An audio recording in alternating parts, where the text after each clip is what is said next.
Today's ancient sacred text is a reading from the book of John, chapter 12, verses 20 through 25.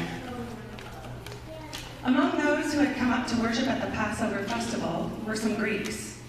They approached Philip, who was from Bethsaida in Galilee, and put forth this request: "Please, we would like to see Jesus." Philip went to tell Andrew, and together the two went to tell Jesus. Jesus replied, "Now the hour has come for the chosen one to be glorified.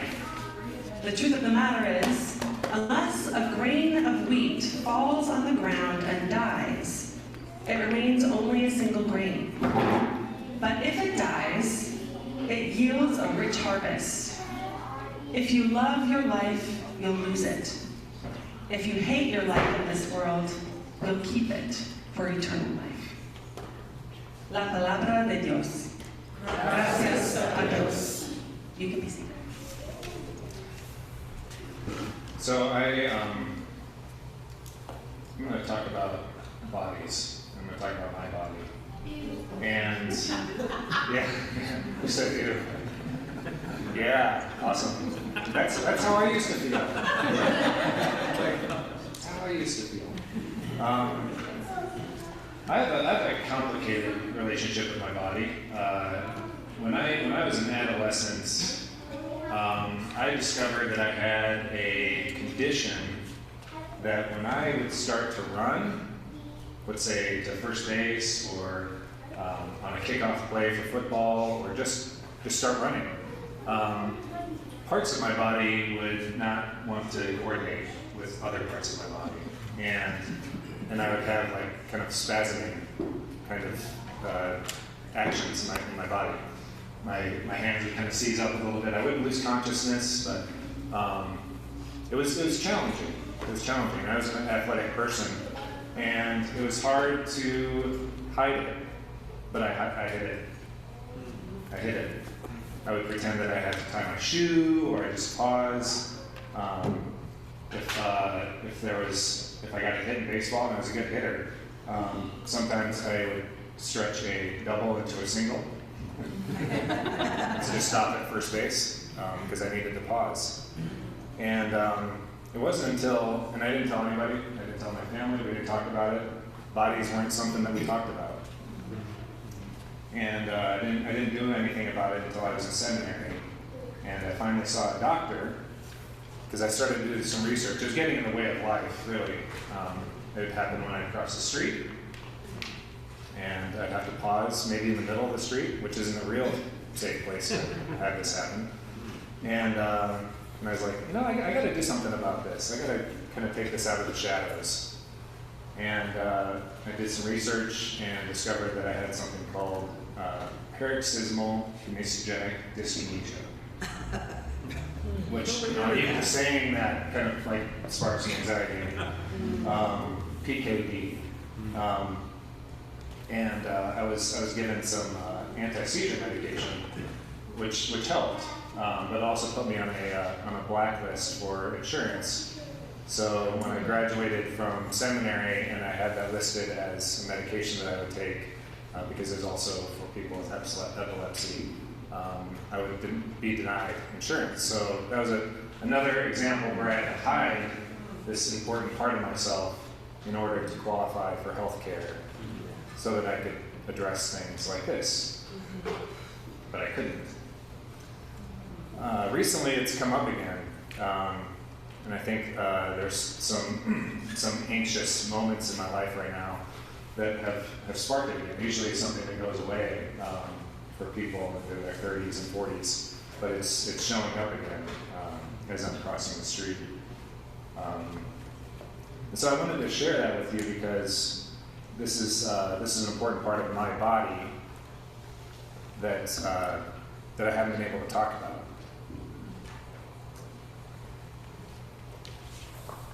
And it's a part of my story.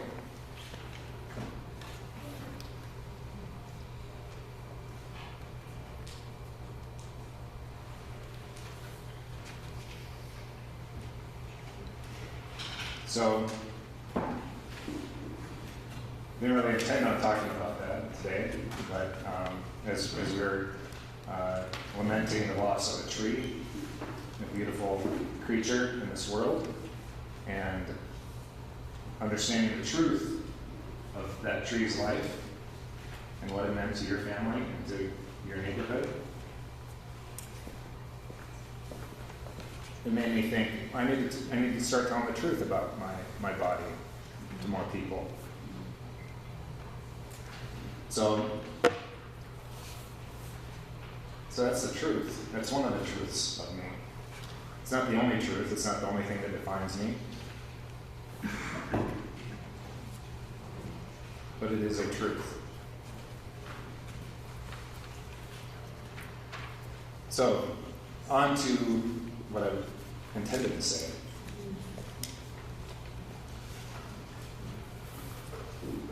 There are so many wonderful things about where I grew up. And I recognize the privilege in being able to say that. I grew up in a small town in Indiana, and eventually a small town in North Idaho, where a community was very strong. And the binary ways of being were also very strong. I was encouraged by culture to play football, basketball, wrestle, and play baseball. And truly, I actually enjoyed those activities. I did. In high school, I could play in the band if I wanted to, but if I played in the band, I couldn't play football. It was a binary choice that was presented to us and forced upon me. So I didn't play in the band, even though I loved music. Theater was a whole other world of people. And certainly dance was not available to a person like me who had inhabited the body that I inhabited. Masculine types played sports. Feminine types danced. And yet, I remember one of my fondest memories as a child, and this is, so the thing that I mentioned earlier, the PKD, only came up in anxious moments. This was not an anxious moment, this was a beautiful moment as a child. Turning up the Footloose soundtrack. I just saw Kevin Bacon went back to his old the high school where that was filmed, and it was a beautiful moment. Footloose, or Michael Jackson's Thriller, and with my cousin Brody singing and dancing without a single bit of self-consciousness through the house. Just totally free. It wasn't liberating. It wasn't liberating at the time because we were already free. We were just living out expressions of joy and connection 100%. And at some point, and you remember this point in your life maybe, I was told either directly or indirectly what my voice and my body could and couldn't do.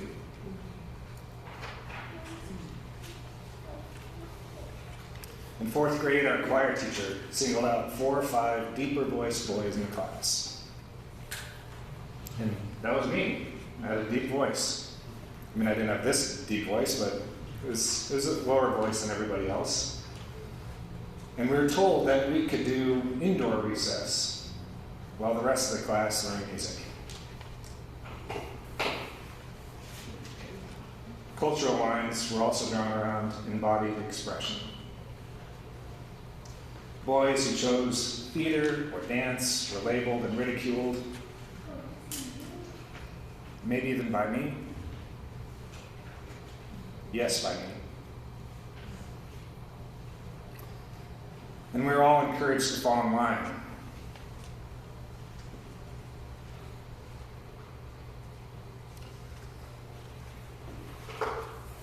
I still marvel. I marvel at the courage it must have taken for those boys to live fully into themselves. And I marvel at the fear that the rest of us had in resisting our natural urge to be in our bodies in the name of social acceptance.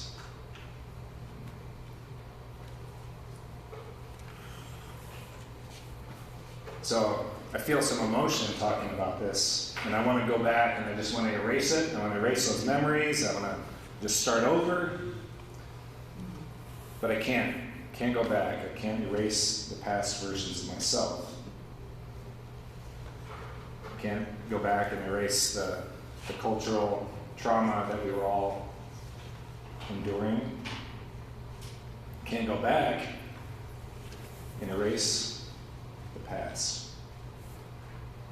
Because my past self is still alive.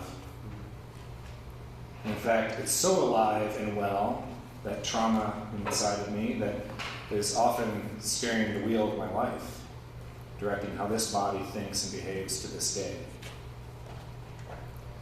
And what needs to die in my life is not the past versions of my life, but the perspective I have of those past versions of my life. That perspective that shames me for having wants and needs that didn't get met the way that I'd hoped at one point. Instead, I'm feeling called to embrace the parts of me as being such valuable teachers for how to get what I need and want in creative ways now. And to realize that those ways of getting my needs met aren't going to work for this body in this current state. The ways that I had to adapt as a child to hide myself aren't going to work anymore. They were ingenious ways of being, but they're not going to work anymore. This trunk can't afford to be isolated in my physicality anymore. This trunk of a body, and believe me, I'm mostly trunk. I got a long torso, short legs. The very word trunk is kind of a form of onomatopoeia. You know, like if you were to go up and fist bump a tree, I think it would make the sound trunk. This trunk of a body is finding itself called to be useful, to be creative, to be a powerful force in this world alongside millions of other trunks. Acting for justice, restoring a healthy vitality in humankind, and returning into harmony with the rest of creation. I'm grateful to be experiencing a transformation at this stage of my life, a return to pre-civilized 6-year-old Eric, who thought there was something so sacred about the combination of Kenny Loggins and Kevin Bacon. I'm mindful of the people of this community who have modeled that embodiment so powerfully and beautifully and differently. People like Solveig, and many others in the dance and movement community who have showed me that my body is a vessel for connection and expression, not just a stoic receptor and regurgitator of knowledge and words. In fact, at this very moment, hundreds of people in the city in the ecstatic dance communities are moving their bodies unabashedly as music fills the air and their souls. I'm grateful for one of the earliest experiences I had of returning to dancing like 6-year-old Eric listening to Footloose was at your birthday party, your 50th birthday party at Soma Space. Literally a space designed for bodies, a space that has since become an important location of self-expression and embodied spirituality for me. And differently, there's a man named Richard in this community who taught me and so many others that being alive in this world means reintegrating all aspects of ourselves, our body, mind, and spirit, to each other, and to see the micro-community of me fit with the greater community of humanity, within the greater community of Earth, within the greater community of the divine cosmos. That when zoomed out, the difference between me and you is so laughably small. The difference between me and Archbishop Desmond Tutu, when zoomed out, is laughably small. When zoomed out, the difference between me and a mushroom on the trunk of a maple tree in Wisconsin is laughably small. Or when zoomed out, the difference between me and the moon or our sun becomes laughably small. And ironically, this reminder causes me to live more fully into this body because out of feeling that total connection between me and all that is that there's a me here whose voice and presence is important. It's important to share with the you that makes you so important.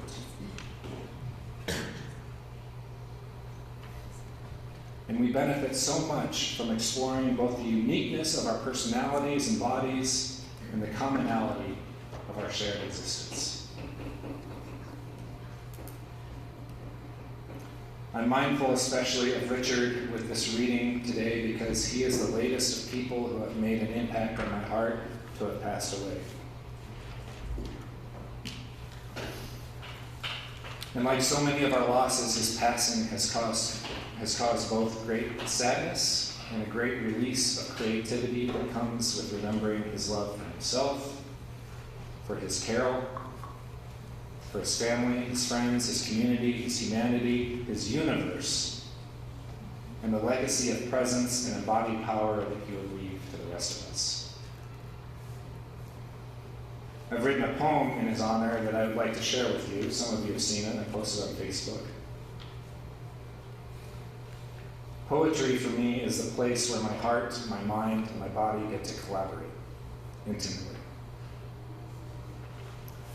Poetry can't happen without being in touch with memory, access to language, and remembering emotional sensations in our mind.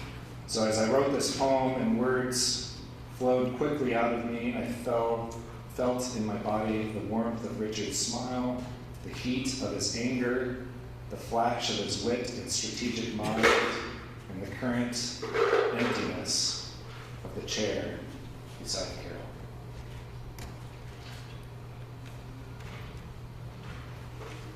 So this is a poem called Kissed by the Cosmos.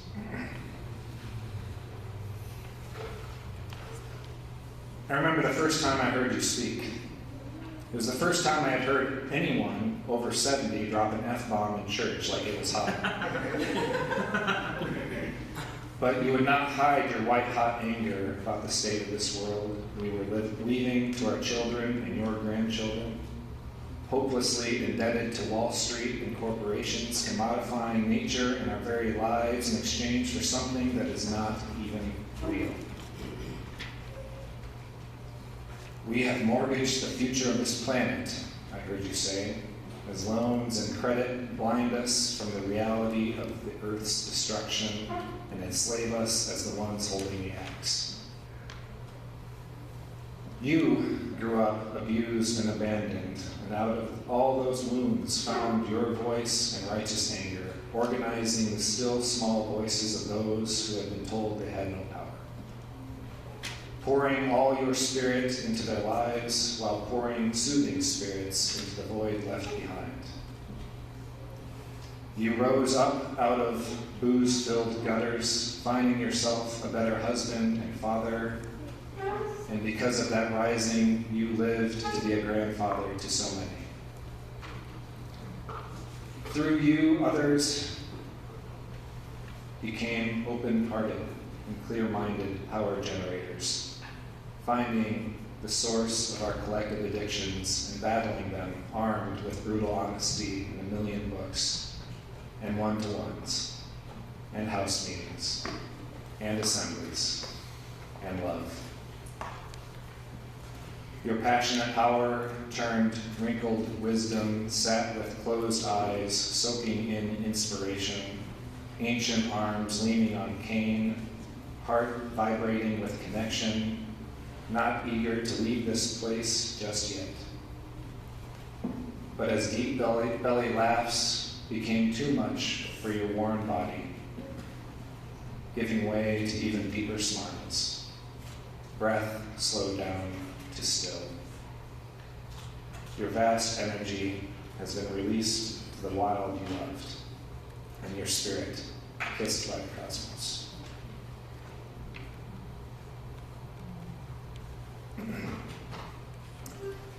you, Richard, for seeing that which has always been in me and in all of us, and that it's now just emerging.